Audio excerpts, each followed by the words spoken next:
NDTV. And you're watching NDTV Profit.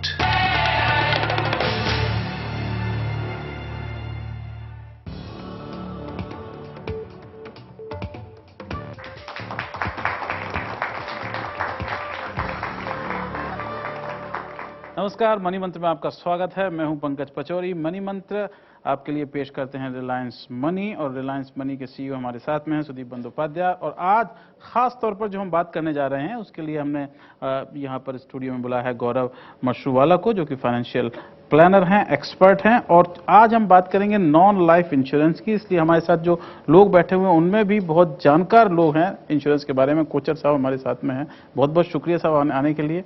आपसे भी लोग सवाल पूछेंगे। तो नॉन लाइफ इंश्योरेंस, मैं जल्दी से पहले लोगों को आंकड़ा बता देता हूं कि हिंदुस्तान में अगर आप देखें तो इतने सारे लोग हैं और इतना ज्यादा उन्हें इंश्योरेंस करना चाहिए, लेकिन हमारी जीडीपी जो 8 और 9% के बीच में बढ़ रही है, उसका सिर्फ 0.6% जो है उस जीडीपी का, वो हमारा नॉन लाइफ इंश्योरेंस का मार्केट है। यानी 1% भी हमारा नहीं है। और अगर हम दूसरे देशों की ओर देखें, खासकर हम अमेरिका की ओर देखें, वहां पर ये जो है वो 4 से 5% के बीच में जो है उनकी जीडीपी का, जो कि बहुत बड़ी जीडीपी है, तो वो होता है।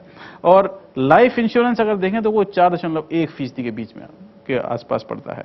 अब नॉन लाइफ इंश्योरेंस सेक्टर जो है, लेकिन इसमें बहुत तरक्की हो रही है और कोई 15% की रफ्तार से इस साल के इसके बढ़ने की उम्मीद हमको दिखाई दे रही है। और उसमें भी जो अलग अलग कैटेगरीज हैं इंश्योरेंस की, उसमें हेल्थ इंश्योरेंस जो है, वो प्रोडक्ट्स हेल्थ के जो हैं वो काफी तेजी से बढ़ रहे हैं। 2001 में सिर्फ 675 करोड़ रुपए प्रीमियम से आया करता था, 2006 में 3200 हो गया है, और 2015 तक 30,000 यानी कि 10 गुना बढ़ने वाला है सिर्फ हेल्थ इंश्योरेंस सेक्टर। तो चर्चा जल्दी से मैं मोटी मोटी आपको बता देता हूं कैटेगरी जिनके बारे में हम बात करेंगे। आपके सवाल में बता सकते हैं। हेल्थ इंश्योरेंस, ऑटो इंश्योरेंस सब जानते हैं उसके बारे में, ट्रैवल इंश्योरेंस वो भी सब जानते हैं, प्रॉपर्टी इंश्योरेंस, इसके बाद में इवन जो मैनेजमेंट कंपनीज होती हैं, वो अगर पानी हो गया और सास बहू का सीरियल कहीं पर चल रहा है तो उसका भी इंश्योरेंस हो सकता है हमारे मुल्क में। इसके बाद शादी का इंश्योरेंस हो सकता है। शादी का इंश्योरेंस मतलब कि इसलिए नहीं कि आपकी बीवी या आपका मियां आपको भागेगा नहीं छोड़ के, शादी का ये इंश्योरेंस हो सकता है कि आपका जो पंडाल खराब हो गया उसका पैसा आपको मिल जाएगा। उसके अलावा एग्रीकल्चर, जो कि हमारे देश का 70% लोग एग्रीकल्चर रहते हैं, उसके लिए क्रॉप इंश्योरेंस हमारे मुल्क में, जिसमें सरकार ने काफ़ी रियायतें भी दी हैं एग्रीकल्चर सेक्टर को, वो भी है। उसके अलावा एक बड़ी चीज़ है, वो है ट्रांसपोर्ट इंश्योरेंस। अगर आपका सामान एक जगह से दूसरी जगह जा रहा है, चाहे वो बेचने के लिए जा रहा है या अपना घर जो आप कहीं पर ले जा रहे हैं, उसका इंश्योरेंस भी ज़रूरी है। इसके अलावा कुछ लोगों का ये भी मानना है कि हमारे मुल्क में बच्चे जो पैदा नहीं हुए उनका भी इंश्योरेंस होना चाहिए। प्रेगनेंसी इंश्योरेंस, ये शुरू हो गई सारी स्कीम्स, और बहुत जल्दी इस पर हमारे मुल्क में आप देखेंगे कि लोग जो हैं अपने डॉक्टरों से नाराज रहेंगे। शुरुआत हम यहीं से करते हैं कि ऐसा क्यों है कि आधा फीसदी के आसपास हमारे यहाँ लोगों में जानकारी इसके बारे में है। पंकज, देखिए, जो आप आंकड़े बता रहे हैं उसमें भी एक बहुत ही इंटरेस्टिंग चीज नोटिस करने वाली है कि जो 0.6% जीडीपी के नॉन लाइफ इंश्योरेंस सेक्टर का पेनिट्रेशन है, उसमें भी अगर आप कॉर्पोरेट बिजनेस निकाल लोगे तो रिटेल बिजनेस इसका भी बहुत बहुत छोटा परसेंटेज आएगा। और वो रिटेल बिजनेस में भी अगर आप ऑटो, जो कि कंपलसरी, सरकार ने कंपलसरी किया है, वो ऑटो इंश्योरेंस निकाल लोगे तो इतना नेग्लिजिबल परसेंटेज पे आ जाएगा, जो कि एक्चुअली ये प्रूव करता है कि हमारे मुल्क में ये नॉन लाइफ इंश्योरेंस की जानकारी बहुत ही कम है। देखिए, हमारा मानना तो ये है कि कुछ भी चीज जो हमारे लिए कीमती है, जो चीज मायने रखते हैं हमारे लिए, उसका इंश्योरेंस करना चाहिए, बहुत जरूरी है।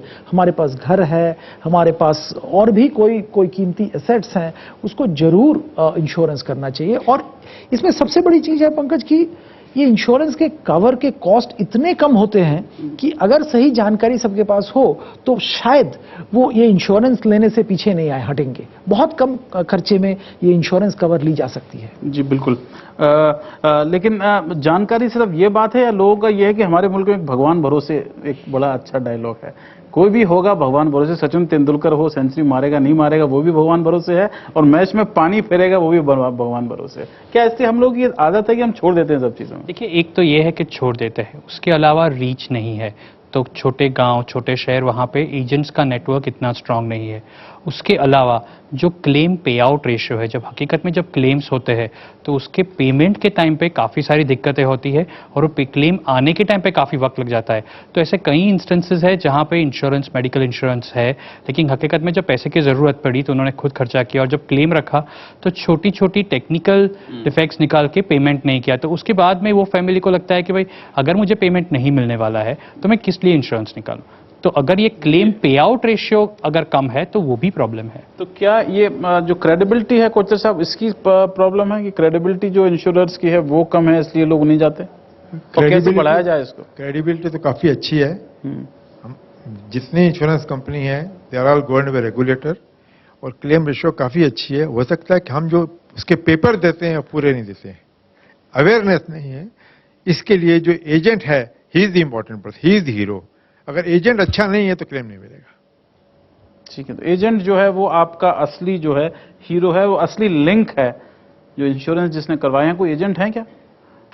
अरे एजेंट भी हैं तो इनसे ही बात करेंगे, असली हीरो तो ये लोग हैं। आपको लेकिन सवाल करना है कोई इसके ऊपर? सर, आज जो एजेंट्स के जो कमीशंस हैं वो आज इतने पीक पर होते हैं कि जो हमारा रियल अमाउंट जो हम लोग इन्वेस्ट करते हैं वो बहुत कम हो जाता है। तो क्या ये एक वजह हो सकती है कि हम लोग ज्यादा इन्वेस्ट नहीं कर रहे हैं? ये आप थोड़ा मिक्स कर रहे हैं। यहाँ पे हम बात हो रहा है non life insurance. Life insurance वालों का लाइफ इंश्योरेंस में आपका इन्वेस्टमेंट का सवाल आता है। नॉन लाइफ इंश्योरेंस में कोई इन्वेस्टमेंट कंपोनेंट नहीं होता है। आप कोई कॉन्टिंजेंसी से अपने आप को प्रोटेक्ट करने के लिए या अपने कोई एसेट को प्रोटेक्ट करने के लिए एक प्रीमियम पे करते हैं, तो इसमें इन्वेस्टमेंट का कोई सवाल नहीं है। और रहा बात आपका एजेंट का कमीशन ज्यादा होने की, उसमें भी कोचर साहब जानकारी रखते हैं, सभी और सारे गौरव भी जानकारी रखता है। IRDA ने ये रेट्स बहुत कंट्रोल करके नीचे लाए हैं।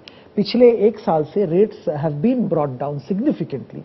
और एक तीसरा मैं यहाँ पे आपको पॉइंट बताना चाहूंगा, जैसे कि कोचर साहब ने अभी जिक्र किया कि एजेंट इज द हीरो।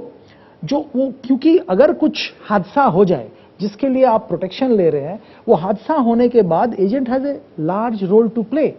तो अनलेस उसका रेम्युनरेशन सही नहीं होगा, वो एजेंट कभी वो रोल प्ले नहीं करेगा। ये देखिए, एक हर चीज का एक कॉस्ट बेनिफिट होता है। आपको एक बेनिफिट